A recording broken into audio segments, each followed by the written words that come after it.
رہا ہے، اور ابھی چند ہی لمحوں میں مسجد نمیرہ کے ممبر سے خطبہ حج دیا جائے گا۔ اور آج کے خطبہ حج کی خصوصیت یہ ہے کہ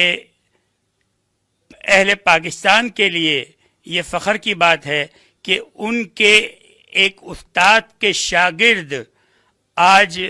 اس مسجد نمیرہ میں خطبہ حج دیں گے۔ میری مراد اس سے فضیلت الشیخ امام الحرم المکی صالح ابن عبداللہ ابن حمید ہیں، جنہوں نے پاکستان کے شہر مری کے قاری غلام اکبر صاحب سے قرآن کریم حفظ کیا۔ تو یہ پاکستان کے لیے بھی ایک اعزاز ہے کہ ان کے استاد سے حفظ کرنے والی ایک شخصیت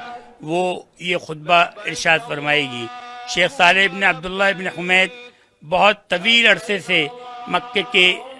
مسجد حرام کے امام ہیں اور اکثر فجر کی نماز کی امامت فرماتے ہیں، اور نہ صرف یہ بلکہ سعودی حکومت کا ان پر اعتبار اور اعتماد کا یہ عالم ہے کہ ان کی مجلس شورا کے اسپیکر بھی رہے ہیں، اور اب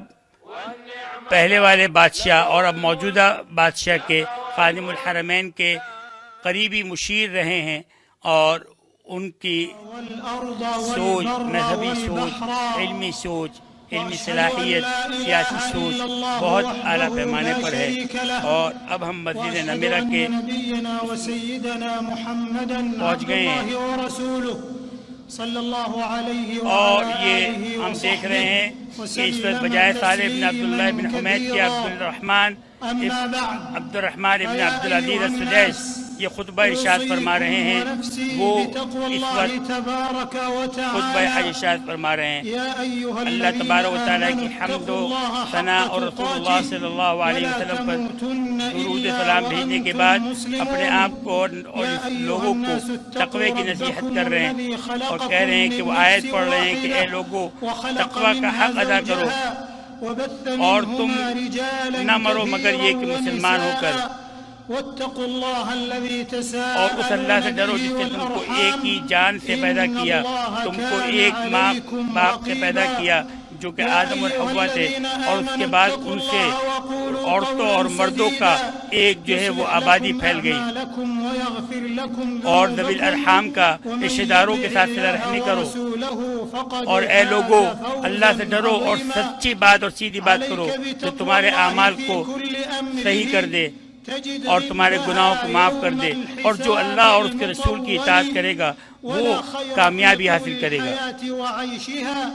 إذا أنت منها بالتقى لم ترحلي أمة الإسلام لقد اللہ تبارک و تعالیٰ تمہیں تقوی کی توفیق عطا فرمائے، اور میدان حشر میں اس تقوی کے نتیجے میں آپ کو کامیابی عطا فرمائے۔ اے مسلمانوں، اے حجاج، اللہ تبارک و تعالیٰ نے انسان کو شرف بخشا اپنی خلافت کا، کہ جب اللہ تبارک و تعالیٰ نے ملائکہ سے کہا کہ میں تم کو جو ہے انسانوں کو خلیفہ بنا رہا ہوں، اور انسانوں کو امر بالمعروف اور نہی عن المنکر کی اللہ تبارک و تعالیٰ نے یہ مکلف بنایا اس مقصد کے لیے کہ وہ لوگوں تک دین کو پہنچائیں اور ان پر حجت قائم کر دیں، ان کو جنت کی بشارت دیں اور جہنم سے ڈرائیں۔ اور اللہ تبارک و تعالیٰ نے ان انبیاء کرام کو مبعوث فرمایا اور ان کو مختلف معجزات سے جو ہے ان کی تائید فرمائی، نصرت فرمائی ان کی۔ اور اللہ تبارک و تعالیٰ نے سب سے آخر میں اس پوری دنیا کی طرف ہمارے نبی حضرت محمد صلی اللہ علیہ وسلم کو خاتم النبیین بنا کر بھیجا۔ اللہ ان پر لاکھوں درود و سلام ہوں۔ آپ قرآن کا ارشاد ہے کہ ہم نے آپ کو گواہ اور بشارت دینے والا اور ڈرانے والا بنا کر بھیجا۔ آپ دین اسلام کے ساتھ بھیجے گئے اور انہوں نے لوگوں کے لیے راستے کو روشن کیا، ان کو توحید خالص کا پیغام پہنچایا اور شرک کی ظلمتوں سے ان کو بچایا، اور انہوں نے بندوں کی عبادت سے، ان کی غلامی سے اللہ کی عبادت اور اللہ کی غلامی میں ان کو دے دیا۔ اور ان کو ہدایت دی تاکہ وہ صرف اللہ تبارک و تعالیٰ کی طرف جو ہے متوجہ ہوں اور وہ ایک اپنی بڑی نتیجے اور بڑی منزل کی طرف چلتے چلے جائیں۔ وَأَنَّهُ حَقُّ اللَّهِ عَلَى الْعَبِيدِ من اجلہ ارسلت الرسل، اللہ تبارک و تعالیٰ نے جو بھی رسول مبعوث فرمائے ان کو توحید کے متعلق جو ہے ضرور جو ہے وہ ہدایت دی، اور یہ دلیل اس بات کی کہ حضور صلی اللہ علیہ وسلم بھی وہی پیغام لے کر آئے کہ توحید کا اور شرک سے نفرت کا پیغام لے کر آئے۔ وهو الدين الذي لا يقبل الله دينا غيره ومن يبتغي غير الاسلام دین حق کو لے کر آیا، فلن يقبل منه جاء ليحث اس کے متعلق کسی مسلمان کو کوئی شک نہیں ہونا چاہیے، والنجاة والفلاح، اور اس کے علاوہ کوئی دین اللہ کے نزدیک قابل قبول نہیں۔ اگر کوئی اور دین لے کر کوئی آئے گا تو وہ اللہ کی بارگاہ میں قابل قبول نہیں، اور نجات اور کامیابی اسی کے اندر ہے۔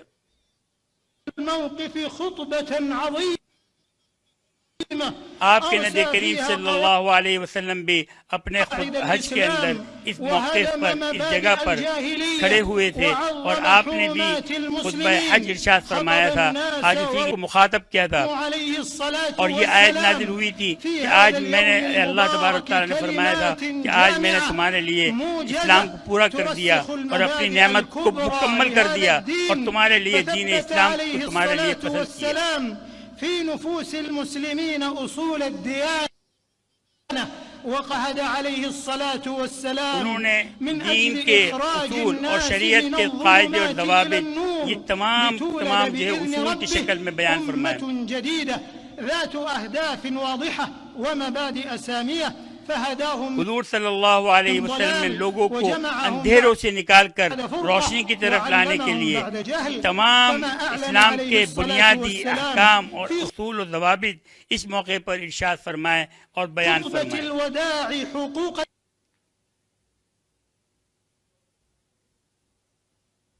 اور اس دن آپ صلی اللہ علیہ وسلم نے انسانیت کے لیے دستور کا اعلان فرمایا، ایک آئین کا اعلان فرمایا، حقوق انسانی کے ایک چارٹر کا اعلان فرمایا، جو 1500 سال سے مسلمان آپس کی جان، مال اور عزتیں اسی طرح محترم ہیں جس طرح آج کا دن یہ عرفات کے دن محترم ہے، جس طرح یہ جمعے کا دن جس دن یہ ہوا تھا خطبہ نبی کریم صلی اللہ علیہ وسلم کا حج مبارک، جس طرح یہ محترم ہے، جس طرح یہ مکہ محترم ہے، جس طرح یہ عرفات محترم ہے، اس طریقے سے تمہاری آپس کی جانیں۔ آپ نے انسان کی ضروریات خمسہ کو بیان کیا، اور یہ بیان فرمایا کہ دین کی حفاظت، جان کی حفاظت، مال کی حفاظت، عزت کی حفاظت، اس کے لیے تمام مسلمان آپس میں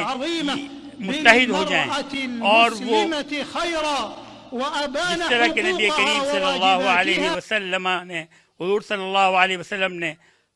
عورت کے حقوق ادا کرنے کے لیے بھی خصوصیت کے ساتھ ارشاد فرمایا، اے مسلمانوں، اسلام نے کہ مسلمان تمام تکالیف میں اور واجبات میں برابر ہیں، کسی عربی کو اور عجمی کے درمیان کوئی فضیلت نہیں مگر صرف تقوی کی بنیاد پر۔ کسی عربی کو عجمی پر، کسی عجمی کو عربی پر، کسی کالے کو گورے پر، کسی گورے کو کالے پر کوئی فضیلت نہیں مگر صرف تقوی کی بنیاد پر۔ یہ نبی کریم صلی اللہ علیہ وسلم نے ارشاد فرمایا۔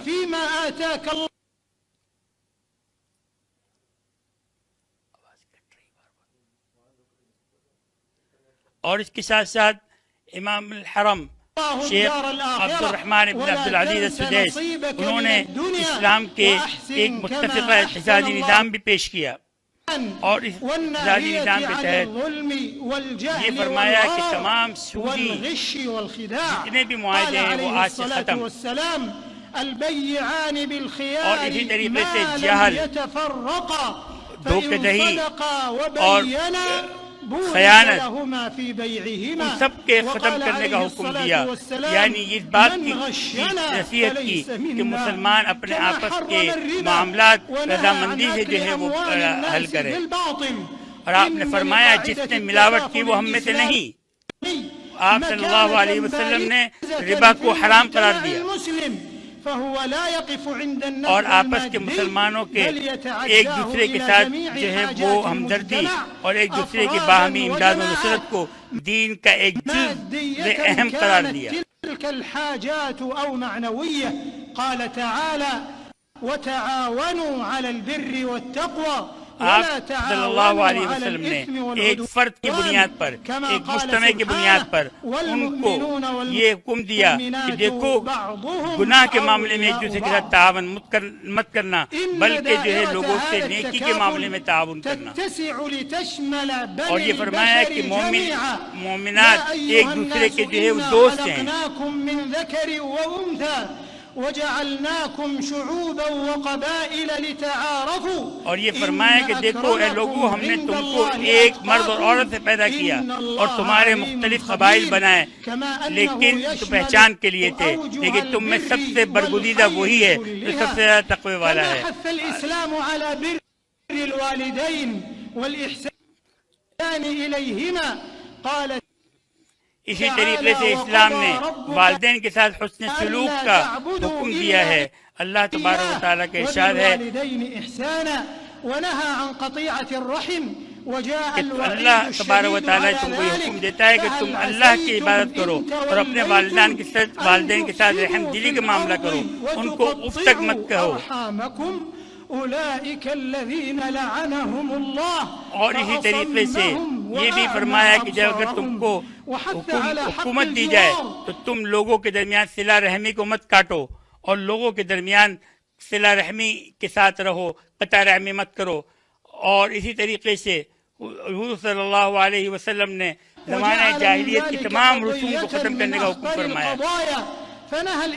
اور یہ پڑوسی کے حقوق کے متعلق فرمایا کہ جو چاہتا ہے کہ وہ مومن وہی ہے جو اپنے پڑوسی کا اکرام کرتا ہے, اس کی عزت کرتا ہے. اور اسلام نے افراد اور مجتمع کے درمیان جتنے بھی واقعات ہوتے ہیں ان سب کے لیے آپ نے بیان فرمایا اور لوگوں کو ایک دوسرے سے انتقام لینے سے منع فرمایا بلکہ اس کے لیے ایک عادلانہ نظام حدود و قصاص کے ذریعے سے نازل فرمایا. اور یہ فرمایا کہ جس نے ایک شخص کو قتل کیا اس نے گویا کہ پوری انسانیت کو قتل کیا اور جس نے ایک شخص کو زندہ رکھا اس نے گویا پوری انسانیت کو زندہ رکھا. اور نبی کریم صلی اللہ علیہ وسلم نے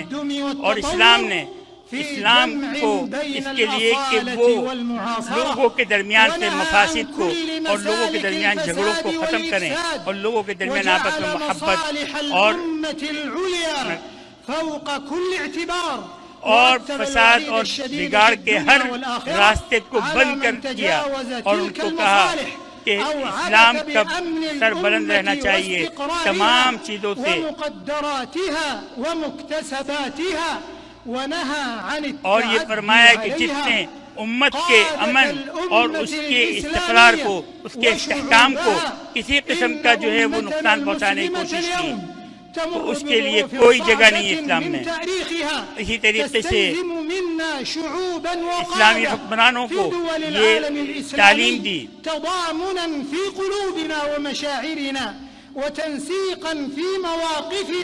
کہ تمام اسلامی حکومتوں میں تمام اس بات کا لمواجهة مشكلاتنا وقضايانا وعلى رأسها قضية فلسطين. آج امت مسلمہ ایک مشکل وقت سے گزر رہی ہے جو ہم سے تقاضا کرتی ہے اس بات کا کہ ہم آپس میں ایک دوسرے کے ساتھ تعاون اور نصرت کے ساتھ رہیں, آپس میں ایک دوسرے کے ساتھ محبت کے ساتھ رہیں. اور فلسطین کا مسئلہ اور مسجد اقصیٰ جس پر جو ہے یہودیوں نے قبضہ کیا ہوا ہے اور اس طرح عراق اور یمن اور دوسرے علاقوں میں مسلمانوں کو امن و سکون عطا فرمائے.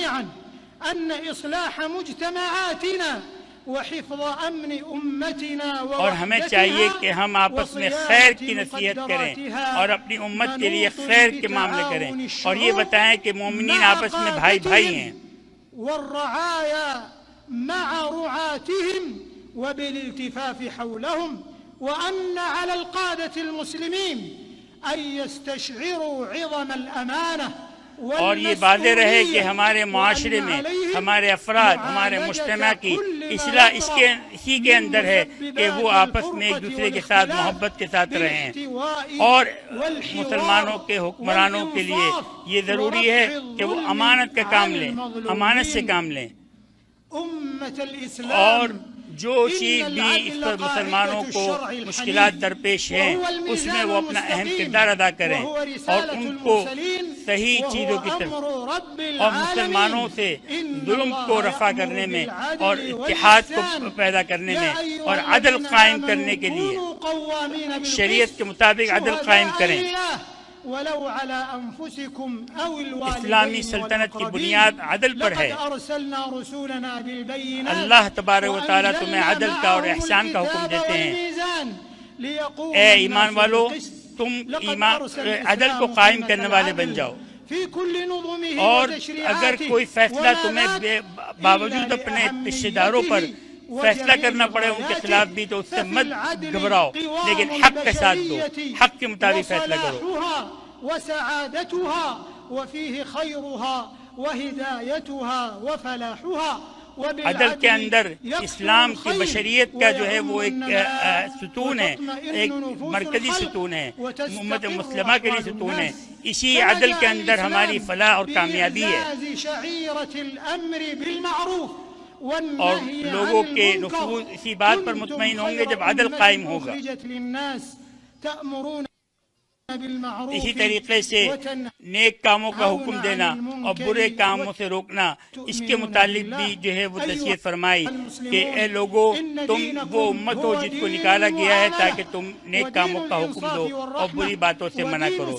اے مسلمانوں تمہارا دین انصاف اور رحمت کا دین ہے، حسن سلوک کا دین ہے،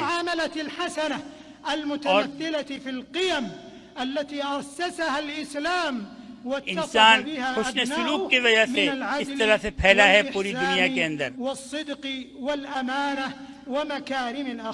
اور اسلام کے ماننے والے، اسلام کے بیٹے، یہ تمام جو ہے وہ اچھے اخلاق سے متصف ہوئے، اور ان کے اخلاق سے اسلام پھیلا ہے پوری دنیا کے اندر۔ محمدا علیہ الصلاة والسلام وهو بشر مثلهم تتمثل فيه هذه الصفات كلها، فيصدقون هذه المبادئ الحية وتتحرك آپ یہ دیکھیں کہ آپ کے نبی کریم صلی اللہ علیہ وسلم جو آپ ہی کی طرح بشر تھے، ان کے اندر بھی تمام صفات موجود تھیں، اور ان کے اندر یہ انفرادی طور پر جو صفات موجود تھے یہ صفات معاشرے میں مسلمانوں کی طرف اجتماعی طریقے سے منتقل ہوئے۔ آپ صلی اللہ علیہ وسلم معلم تھے، تربیت کرنے والے تھے امت کے،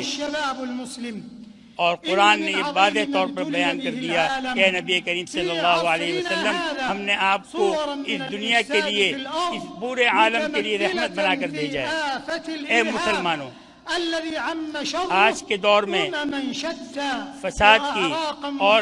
لوگوں کے درمیان گڑبڑ پھیلانے کے بہت سارے طریقے اختیار کیے جا رہے ہیں، اتنے مختلف قسم کے، أو تلصق تهمة الإرهاب بالإسلام،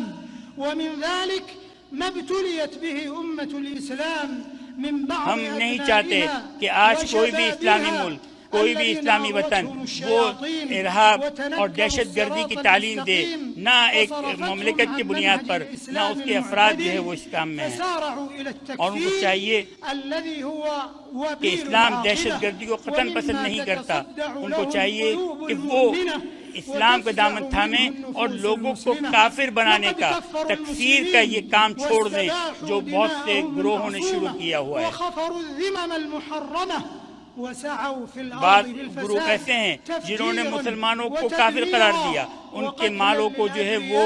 لوٹنا شروع کیا، ان کی عورتوں کی عزتیں لوٹنی شروع کی، ان کے علاقوں پر قبضہ کیا، ان کے نیک لوگوں کو جو ہے وہ ان کے گھروں سے باہر نکالا، اور مسلمان اور غیر مسلمان دونوں کے خون بہانے شروع کر دیے۔ یہ تمام چیزیں نبی کریم صلی اللہ علیہ وسلم کے سنت کے مطابق نہیں، اللہ تبارک و تعالیٰ کے ارشاد کے مطابق نہیں، اجماع امت کے خلاف ہے۔ یہ تمام سوچیں، یہ تمام اعمال، یہ وہ تمام چیزیں ہیں کہ اے اسلامی سربراہو، تمہارے اوپر اس کی ذمہ داری ہے کہ تم ان تمام چیزوں سے اسلامی ممالک کو پاک کرو اور ان لوگوں پر اپنا شکنجہ سخت کر دو کہ جو اس قسم کی سوچ رکھتے ہیں۔ امت کے اندر گمراہی اور روگردانی کے مشاہر میں سے اور اس کے ثمرات میں، اس کے خراب نتائج میں سے یہ بھی ہے۔ فأحيطوا أنفسكم يا رعاكم الله بتقوى الله في كل حين وبسلاح نبی کریم صلی اللہ علیہ وسلم نے اس قسم فساد پھیلانا، مسلمانوں کے درمیان ان کے خون کو بہانا، ان کے اموال کو لوٹنا اور ان کے علماء کو قتل کرنا، ان تمام چیزوں کو گناہ کبیرہ قرار دیا ہے۔ فأظهروا للعالم محاسن دینکم وسماحته۔ اے مسلمانوں، اے جوانوں، تمہارے لیے اندر جو ہے مسلمانوں کو ان سے بہت امیدیں ہیں اور وہ تم سے اس بات کا کہ امید رکھتے ہیں کہ تم اچھے اقتداء کرنے والے بنو، تمہارے اندر رحمت اور صلہ رحمی ہو، تمہارے اندر جو ہے جذبہ ہمدردی ہو مسلمانوں کے لیے۔ تو تم اے مسلمانوں، آج کل کے نوجوانوں، تم آئندہ آنے والوں کے لیے ایک امید ہو۔ ہم تم سے یہ امید کرتے ہیں کہ تم دین کا پیغام صحیح مفہوم کے ساتھ پہنچاؤ گے۔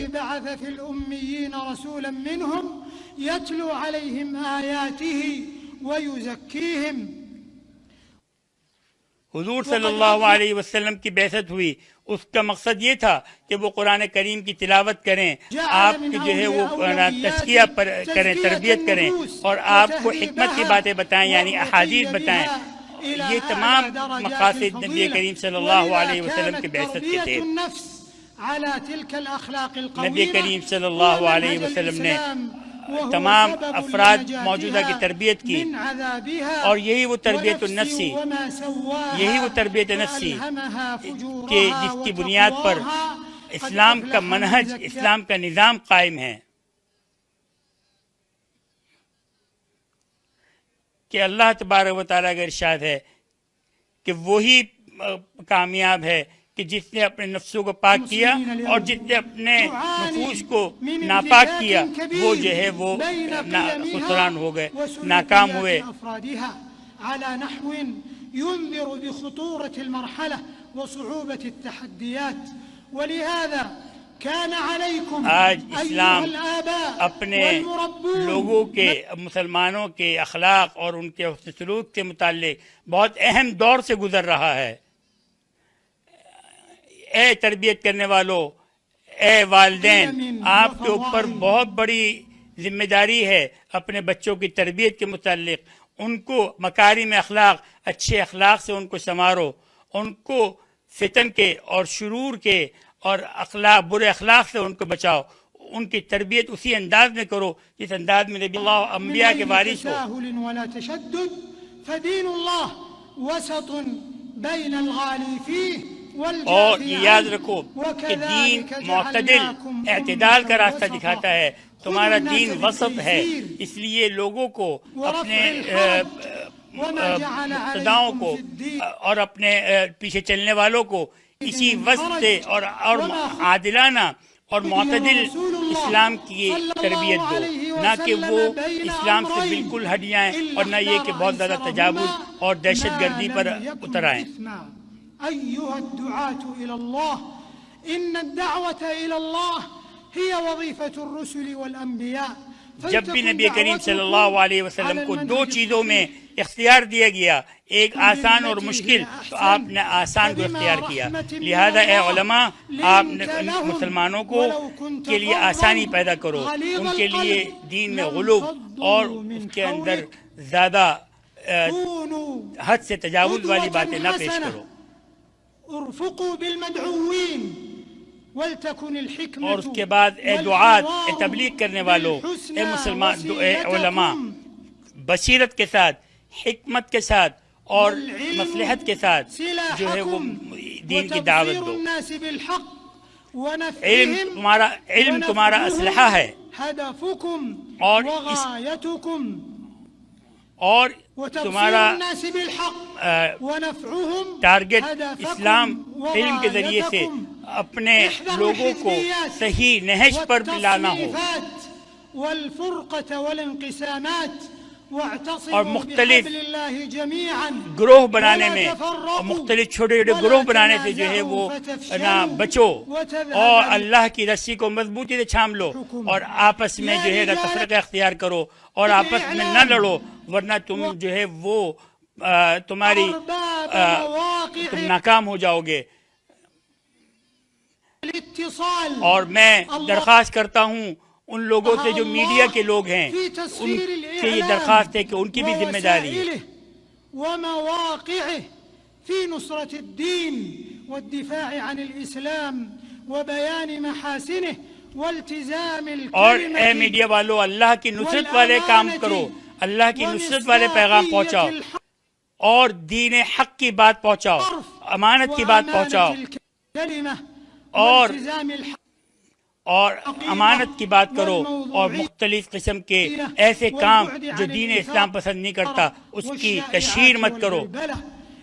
اور اسی طریقے سے حقیقی بات کی پیروی کرو۔ اپنی طرف سے افواہیں اڑانا، اپنی طرف سے جھوٹ بولنا، اپنے پروگراموں کو جو ہے جھوٹ سے مزین کرنا، اس کو چھوڑ دو۔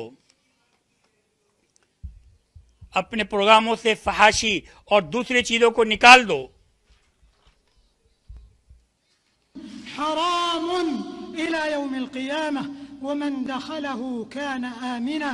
وهي دعوة الخليل اور یاد رکھو اے حجاج کرام، اے مسلمانوں، کہ یہ نبی یہ مسجد الحرام، یہ بیت اللہ جس کو حضرت ابراہیم علیہ السلام نے اس کو امن کی جگہ بنایا تھا اور یہ فرمایا تھا ومن دخلہ کان آمنا، کہ جو اس میں داخل ہو گیا وہ امن میں آ گیا۔ تو آپ اے حجاج امن کی جگہ پر ہیں، جو بھی یہاں پر آئے گا امن کی جگہ پر آئے گا۔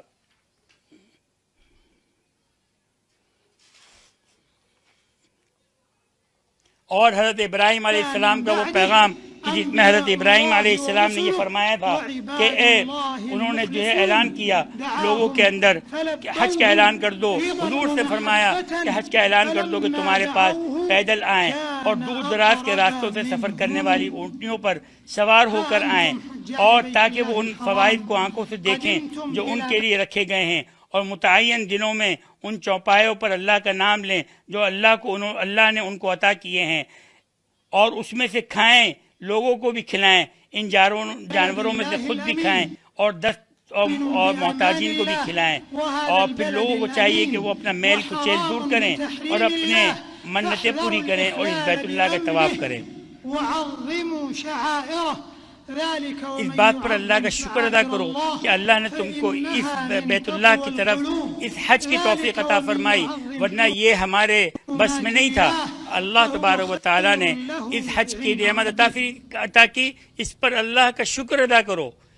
جتنا شکر ادا کرو گے اللہ کے شعائر کی، جو شعائر اللہ ہیں، بیت اللہ ہے، صفا مروہ ہے اور مسجد حرام ہے، مکہ مکرمہ ہے، حدود حرم ہیں، ان سب کا احترام کرو گے، اس کی حفاظت مسلمانوں ہی کے ذمے ہے۔ وسلامة الحجيج خطوط حمراء لا يمكن تجاوزها، اور یاد رکھو جس گروہ نے بھی اس مسجد حرام کے اندر کسی قسم کی الحاد کی، کسی قسم کی زیادتی کی کوشش کی، تو اللہ تبارک و تعالیٰ اس کو دردناک عذاب سے چکھائیں گے۔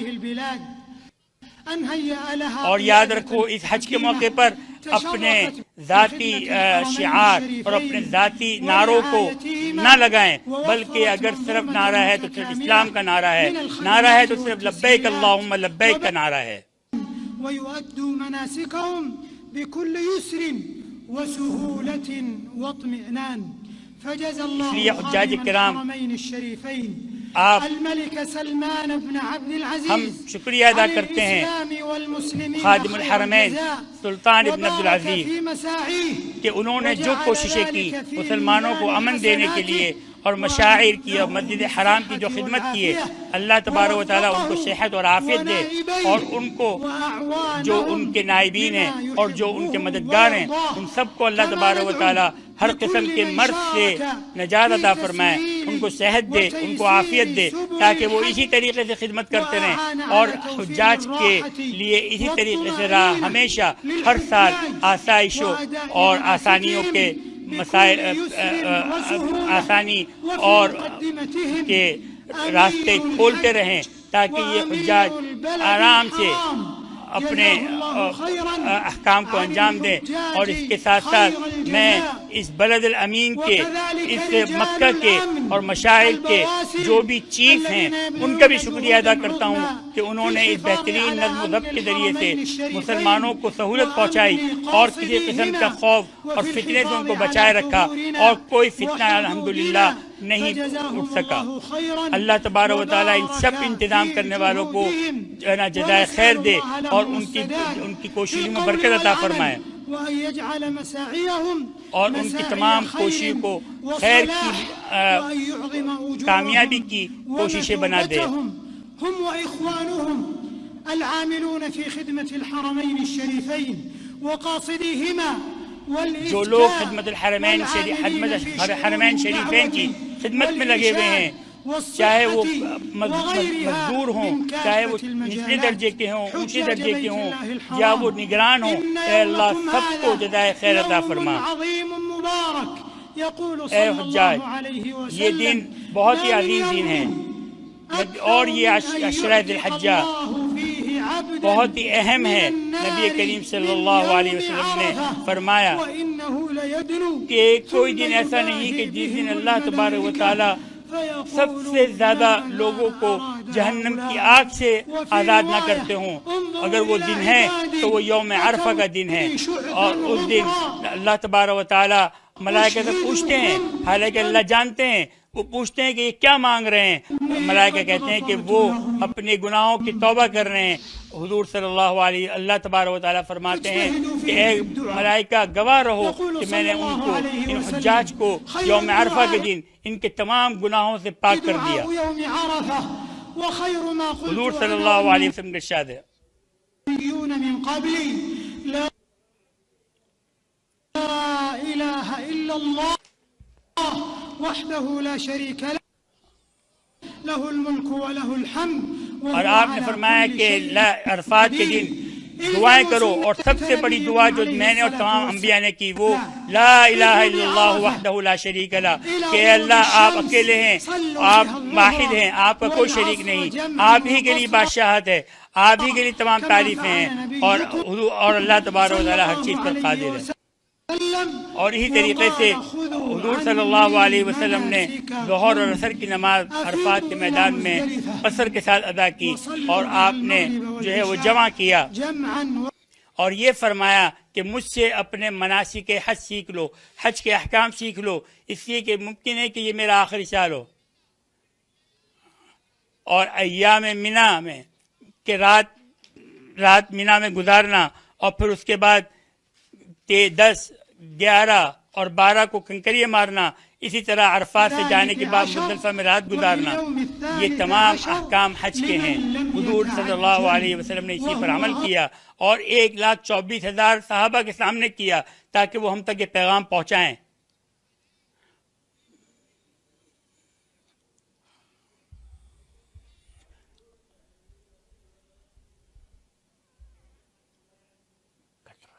یہ تمام راتیں بڑی مقدس ہیں، یہ تمام دن بڑے مقدس اور محترم ہیں، ان کو اپنے لیے غنیمت سمجھو، اس میں اللہ سے اپنی جو ہے وہ تمنائیں، اپنی حاجتیں مانگو، اپنے گناہوں کی توبہ کرو، اپنے گناہوں سے توبہ کرو، اپنے گناہوں کی معافی طلب کرو، استغفار کرو۔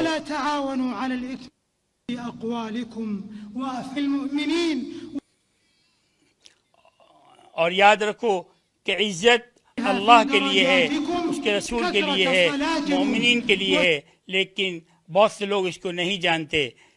اور منافقین اس کو نہیں جانتے۔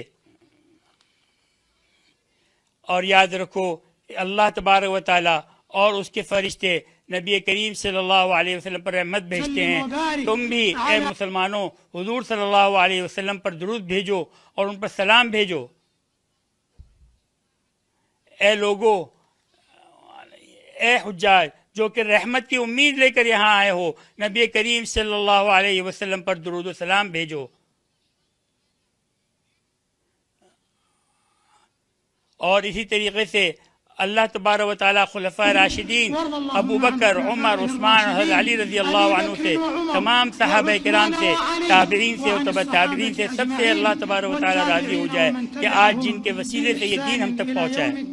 اور قیامت تک انہوں نے دین کو محفوظ کر دیا، اور ہمیں بھی اللہ تبارک و تعالیٰ ان کی اتباع کرنے کی توفیق عطا فرمائے. اے اللہ مسلمانوں کو اور اسلام کو عزت عطا فرما، اور اللہ دین کی حفاظت اور حق کے پیغام کو یا اللہ بلند فرما، اور حجاج اور معتمرین کی حفاظت فرما، اور امت مسلمہ کو ہر خیر کی توفیق عطا فرما.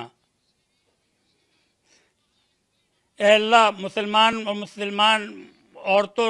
مردوں کی مغفرت فرما، اور ان کو صحیح راستوں پر ڈال دے، اور ان کو ہر قسم کے ظاہری اور باطنی فتنوں سے بچا. اور جو بیچارے خراب حالت میں ہیں،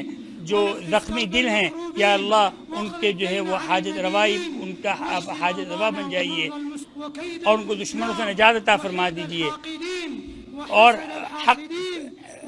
حسد کرنے والوں کے اور کینہ رکھنے والوں سے ان کو نجات عطا فرما. اور اے اللہ ہمارے بادشاہوں کی، ہمارے نگرانوں کی، ہمارے حکمرانوں کی اصلاح فرما. اور اے اللہ ہمارے خادم الحرمین اور آپ کے بندے سلمان ابن عبدالعزیز کو، ان کو جزائے خیر عطا فرما، اور ان کو اچھے مشورہ دینے والے لوگ جو ہے میسر فرما. اور یا اللہ ہمارے ملکوں کو، اس حرمین کو اور تمام ملکوں کو، تمام اسلامی ممالک کو امن کا گہوارہ بنا دے.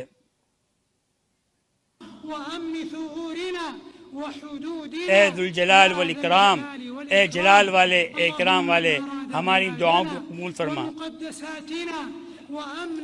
اے اللہ جو ہمارے ان بلاد کو اور ہمارے ان تمام مقدس مقامات کے متعلق کوئی شرارت کرنا چاہے تو یا اللہ ان کی شرارت، ان کی چالاکی، ان کی غلط تدبیریں، ان کی غلط سازشیں انہی کی طرف لوٹا دے.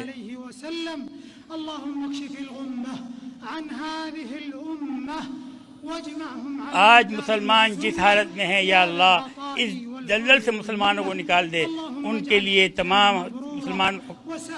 ہمارے اس حج کو مبرور بنا دے، ہمارے گناہوں کو معاف فرما دے، ہمارا حج مقبول فرما دے.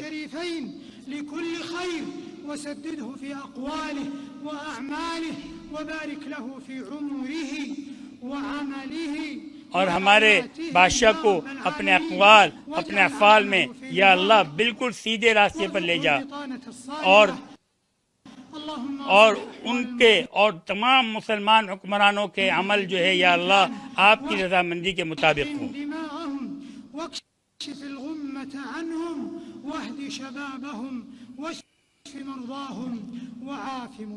اور یا اللہ مسلمانوں کے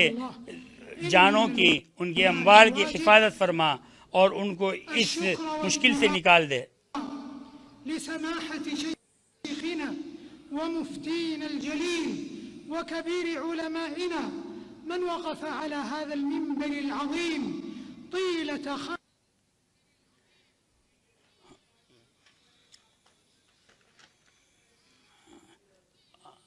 اور یہ ہمارے اوپر یہ واجب ہے کہ ہم اس بات کا شکریہ ادا کریں اور ان کے لیے دعا کریں. وہ ہمارے وہ امام جو 35 سال تک عبدالعزیز آل الشیخ وہ اس ممبر پر خطبہ عطا فرماتے رہے اور آج بھی اس مجلس میں وہ موجود ہیں. یا اللہ ان کو، ان کے آنے والے لوگوں کے لیے ان کو نمونہ بنا دے. ان کو صحت اور سلامت اور عافیت کے ساتھ یا اللہ ان کو حفاظت میں رکھ اور ان کو جہنم کی آگ سے نجات عطا فرما، اور ہمیں ان لوگوں میں سے بنا دے کہ جن کے سامنے اللہ تبارک و تعالیٰ جن ملائکہ کے سامنے فخر سے ہمارا ذکر کریں۔ یا اللہ ہمارے مسلمانوں کو جو کہ مختلف جگہوں پر بری حالت میں ہیں یا اللہ مصائب میں ہیں ان کو مدد فرما۔ یا اللہ مسجد اقصی کو یہودیوں سے کی قبضے سے آزاد فرما دے، اور یہ شام کے مسلمانوں کی مدد فرما۔ یا اللہ وہ مظلوم ہیں، ان کو کمزور ہیں، یا اللہ ان کی مدد فرما۔ اے اللہ ہمارے مسلمانوں کی عراق میں مدد فرما، یمن میں ہمارے مسلمانوں کی حفاظت فرما۔ یا اللہ ان تمام مقامات پر جہاں مسلمان جو کسی اور ہمارے دین کو یا اللہ معزز فرما دے، اس کو غلبہ عطا فرما دے، اور اس بلاد حرمین کو اور تمام ممالک اسلامیہ کو امن والا اطمینان والا بنا دے۔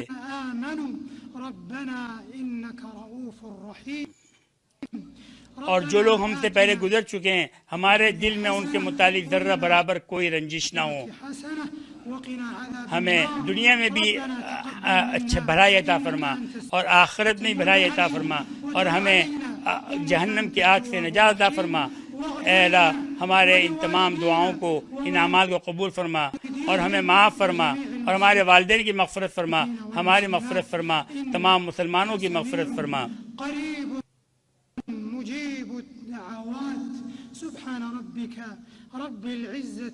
اے اللہ آپ سننے والے اور ہم سے قریب ہیں، ہماری دعوات کو جاننے والے ہیں، تو ہماری دعوات کا جواب دعاؤں کا جواب دینے والے ہیں۔ سبحان ربک رب العزت عما یصفون۔ اللہ تبارک و تعالیٰ پاک ہیں اس شرک سے جس سے مشرکین ان کو مبتلا کرتے ہیں، اور تمام انبیاء پر سلام ہوں، والحمد للہ رب العالمین، اور اللہ تبارک و تعالیٰ کے لیے تمام رحمتیں ہیں، اللہ تبارک و تعالیٰ کے لیے تمام تعریفیں ہیں۔